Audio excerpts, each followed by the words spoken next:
Hi friends, welcome back to study classes. So my dear friends, आज के session में आपके साथ डिस्कस करने वाले हैं 3 month strategy for upcoming RPSC, ABST, AFM and BADM examination. अब देखो, जो आपका जनरल स्टडीज का जीके का पेपर है that has already been conducted, और उसमें कोई ज्यादा अच्छे रिस्पॉन्सेज हमें देखने को नहीं मिल रहे हैं। ज्यादातर जो हमारे पास स्टूडेंट्स के रिस्पॉन्सेज आ रहे हैं कि सर अच्छा नहीं हुआ, अब आगे तैयारी करें कि ना करें। तो आज आपके साथ शेयर करेंगे कि क्या स्ट्रेटेजी आपका होना चाहिए कि अगले एग्जामिनेशन के बाद आपको ये ना कहना पड़े कि सर अच्छा नहीं हुआ, आपका एग्जामिनेशन एकदम बढ़िया से हो जाए।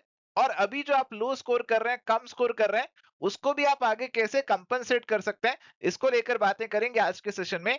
आइए फटाफट से let's quickly start this session. तो प्यारे दोस्तों, यहाँ पे आप एक नजर फिर से डालिए जी एग्जामिनेशन पैटर्न के ऊपर। तो ये एग्जामिनेशन का जो पैटर्न है, इसमें आपका रिटन एग्जामिनेशन 200 मार्क्स का है, और इन 200 मार्क्स में से आपका जो 50 मार्क्स है that is general studies of Rajasthan. तो जनरल स्टडीज ऑफ राजस्थान का पेपर आपका भी इतना बढ़िया नहीं हुआ, इसमें कुछ कमियां आपकी रह गई हैं।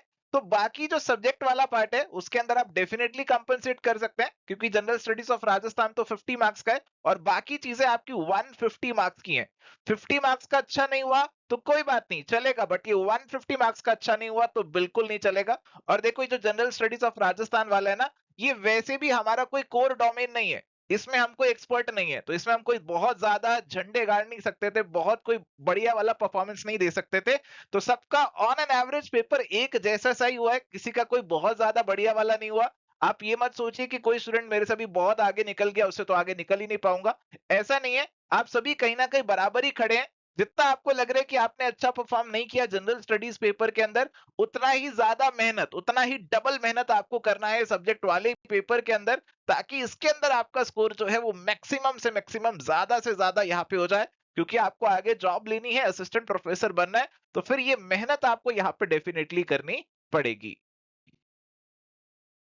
सो माय डियर फ्रेंड्स, अभी जो आपके पास समय है नेक्स्ट एग्जामिनेशंस के लिए, एबीएसटी, एएफएम, बीएडीएम, आप तीनों के डेट्स यहाँ पे देख सकते हैं। बेसिकली आपका जो मई के लास्ट में ये एग्जामिनेशंस कंडक्ट होने वाले हैं, 3rd और 4th वीक ऑफ मई में कंडक्ट होने वाले हैं, तो आपके पास अच्छा खासा समय है इनकी तैयारी के लिए। 3 महीने से भी ज्यादा का समय है। और अगर आप शिद्दत से मन लगा के पढ़ाई करोगे, आप प्रॉपर स्ट्रेटेजी बनाकर, टाइम टेबल बनाकर, शेड्यूल बनाकर पढ़ाई करोगे, तो इन एग्जामिनेशंस में बहुत अच्छे से आप परफॉर्म कर सकते हो। अब देखो, ये जो एग्जामिनेशंस है, एबीएसटी, एएफएम, बीएडीएम, ये आपके कोर सब्जेक्ट से जुड़े हुए होने वाले हैं। और आपके कोर सब्जेक्ट में कोई कमी नहीं रहनी चाहिए। अगर आपके कोर सब्जेक्ट में कोई कमी रह गई तो फिर फाइनली माय डियर फ्रेंड्स, आपका जो ओवरऑल सिलेक्शन है उस पर डेफिनेटली इसका इंपैक्ट देखने को मिलेगा। तो कैसे इन सब चीजों को प्रिपेयर करें, वो मैं आपको भी बताने वाला हूं।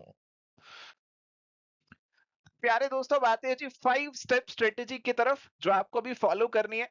आपको अपने आप से पूरा ऑनेस्ट रहना है, आपको कोई शॉर्टकट अब नहीं लगाने हैं, आपको स्टेप बाय स्टेप प्रिपरेशन करनी है। पहला स्टेप आपका रहेगा कि आपका जो सिलेबस है ना, एबीएसटी, ईएफएम, बीएडीएम, जो सब्जेक्ट्स आप तैयारी कर रहे हैं, आप उनका सिलेबस एक बार उठा लो, प्रिंट निकाल लो सिलेबस।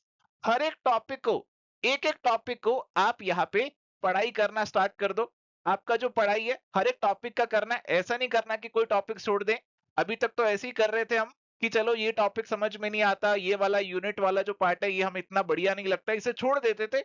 बट अभी हमारे पास वो लिबर्टी नहीं है। अभी हमें हर एक चीज करके जानी है, जितना भी मैक्सिमम आप कर सकते हो उतना आपको डेफिनेटली करके जाना है। अभी आपको कुछ सिलेक्टिव नहीं होना है। आपके पास टाइम अच्छा खासा है, तो अच्छे से आप तैयारी कर सकते हैं। इसके बाद आपकी प्रिपरेशन के साथ साथ प्रीवियस ईयर क्वेश्चंस को साथ में लेकर चलना है। अब काफी सारे एस्पिरेंट्स में देखता हूं, प्रिपरेशन तो कर रहे हैं बट उनको प्रीवियस ईयर क्वेश्चंस का पता नहीं होता। उनको बस ये होता है कि ये जो सिलेबस है ना, इस सिलेबस का महारथी बन जाना है। इस सिलेबस को 10 किताबों से पढ़ेंगे, यहाँ से भी पढ़ेंगे, ऑनलाइन भी पढ़ेंगे, यूट्यूब से भी पढ़ेंगे। और वो जो आप पढ़ाई कर रहे हो, मे बी आप उस सब्जेक्ट के स्कॉलर बनना चाह रहे हो, उसमें रिसर्च करना चाह रहे हो, तो ठीक है। बट इस एग्जामिनेशन के लिए वो पढ़ाई नहीं है।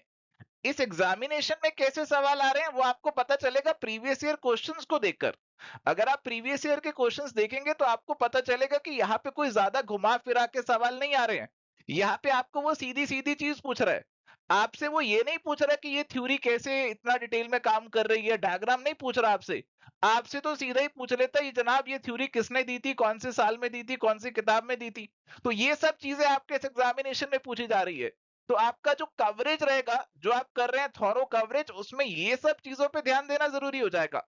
इसीलिए मैं आपको एक बार फिर से दोहरा रहा हूं कि प्रीवियस ईयर क्वेश्चंस को जरूर देखना साथ में, और उससे आपको पता लगेगा what kind of questions are asked in this examination, और उसी से आपका प्रिपरेशन एग्जामिनेशन ओरिएंटेड होगा। वरना पढ़ने को तो हर एक टॉपिक की कोई सीमा नहीं है, किसी भी टॉपिक को आप कितना भी ज्यादा पढ़ सकते हो, बट हमें स्टॉप लगाना है, ब्रेक लगाना है वहां पे जहां पे हमारे जो एग्जामिनेशन का ओरिएंटेशन है वो खत्म हो जाता है। और ये ब्रेक लगाना इसीलिए जरूरी है क्योंकि हमें केवल सिलेबस नहीं करना, हमें और भी चीजें करनी है। जैसे कि आपको यहाँ पे अपने प्रैक्टिस करनी है एमसीक्यूज की, आपको हर एक टॉपिक के साथ में एमसीक्यूज लगाने। एमसीक्यूज ही आपको एग्जामिनेशन में आने वाले हैं, और अगर आप एमसीक्यूज की प्रैक्टिस नहीं करेंगे, एमसीक्यूज नहीं लगाएंगे, तो कहीं ना कहीं आप एग्जामिनेशन में यहाँ पे थोड़ा सा बाकियों से पीछे रह जाएंगे। तो आप जो भी टॉपिक पढ़ रहे हैं अपने सिलेबस के, कोशिश कीजिए कि उनके एमसीक्यू साथ में लगाते रहिए। अगर आप कोर्स से पढ़ाई कर रहे हैं तो हर एक टॉपिक के साथ एमसीक्यूज ऑलरेडी दिए हुए हैं। अगर आप अपने आप से पढ़ाई कर रहे हैं तो जितने एमसीक्यूज आप लगाना चाहते हैं फिर भी लगा सकते हैं। आज की डेट में तो कोई भी टॉपिक को गूगल में डालो, एमसीक्यू सर्च करो, आपको बहुत से एमसीक्यूज मिल जाते हैं। तो एमसीक्यूज की प्रैक्टिस साथ साथ आपकी यहाँ पे चलनी चाहिए। और एक सवाल आता है कि सर खुद के नोट्स बनाए जाएं या ना बनाया जाए। अब देखो मेरे हिसाब से खुद के कुछ कुछ नोट्स तो बना लेने चाहिए, बट ये टेम्पटेशन अवॉइड करना होगा कि हर एक चीज अपने नोट्स में डाल लें। देखो ये एग्जामिनेशन आपका मल्टीपल चॉइस क्वेश्चंस है, कोई सब्जेक्टिव पेपर नहीं है जिसमें बहुत बड़े बड़े आंसर्स लिखने हैं। कॉलेज लेवल पे आप बहुत बड़े बड़े आंसर्स लिखते थे, उससे नंबर मिलते थे, बट यहाँ पे ऐसा नहीं है। तो यहाँ पे अगर आप नोट्स बना रहे हैं उनको बहुत छोटा रखिए, जो भी आपके की पॉइंटर्स हैं उन्हीं को डालिए, जो भी आपके फैक्ट्स हैं उनको ज्यादा डालिए। ये आपको कैसे पता चलेगा कि कौन सी चीज नोट्स में डालनी है? ये आपको प्रीवियस ईयर क्वेश्चंस को देखकर पता चलेगा कि कैसे चीजें एग्जामिनेशन में पूछ रहे हैं। आप वैसी वाली चीजें आप अपने नोट्स में लिखिए, नोट डाउन कीजिए। काफी सारे फैक्ट्स होते हैं जिनको हम भूल जाते हैं, तो वो सारे फैक्ट्स को आप अपने नोट्स में इंक्लूड कर लीजिए। एंड प्यारे दोस्तों, अगर आपको लग रहा है कि आपका तैयारी ऑलरेडी काफी अच्छे से हुआ है, तो अभी आपका जो फोकस होना चाहिए that should be on attempting mock test. आप मैक्सिमम से मैक्सिमम मॉक टेस्ट अटेम्प्ट करो, और उसमें नेगेटिव मार्किंग भी अगर हो ना तो और ज्यादा बढ़िया हो जाएगा। तो you would get to know कि कैसे आपको फाइनल अटेम्प्ट करना है। अगर नेगेटिव मार्किंग नहीं होती तो हर कोई किसी भी क्वेश्चन का कोई तो तुक्का लगा ही आता है, बट नेगेटिव मार्किंग में एक बार सोचना पड़ता है कि इसको अटेम्प्ट करें या ना करें।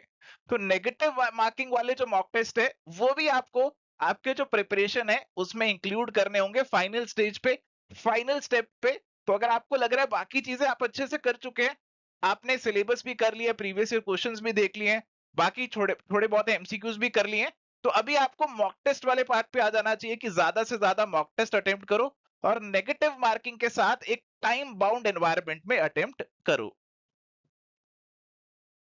एंड प्यारे दोस्तों, एवर स्टडी क्लासेस ने ऑलरेडी एबीएसटी एफएम बीएडीएम के कंप्लीट कोर्सेज लॉन्च कर दिए थे। हमारी ऐप पे ये अवेलेबल है, वेबसाइट पे अवेलेबल है, आप इनको चेकआउट कर सकते हैं। अभी अच्छा खासा समय है और आप इन कोर्सेज का बेनिफिट डेफिनेटली ले सकते हैं, ताकि आपका प्रिपरेशन एग्जामिनेशन ओरिएंटेड एनवायरनमेंट में हो जाए और आपको यहाँ पे किसी चीज के लिए भटकना ना पड़े। सारी चीजें रेडीमेड आपको इस कोर्स में मिल जाएंगी, पढ़ाई भी हो जाएगी, प्रैक्टिस भी हो जाएगी, एमसीक्यूज भी होंगे, प्रीवियस ईयर क्वेश्चंस भी होंगे, नोट्स भी मिल जाएंगे, सब चीजें आपकी यहाँ से कवर हो जाएंगी। और अगर आपको केवल प्रैक्टिस प्रैक्टिस करनी है तो प्रैक्टिस के लिए मॉक टेस्ट सीरीज अवेलेबल है एबीएसटी एफएम और बीएडीएम का। तो आप केवल मॉक टेस्ट सीरीज भी यहाँ पे चेकआउट कर सकते हैं। हमारी ऐप और हमारी वेबसाइट पे आप ये जो है उनको परचेज कर सकते हैं, चेकआउट कर सकते हैं। कोई क्वेरी आपका रहते तो आप हमें कॉल या व्हाट्सएप कर सकते हैं, नीचे आपको ये नंबर यहाँ पे दिया हुआ है।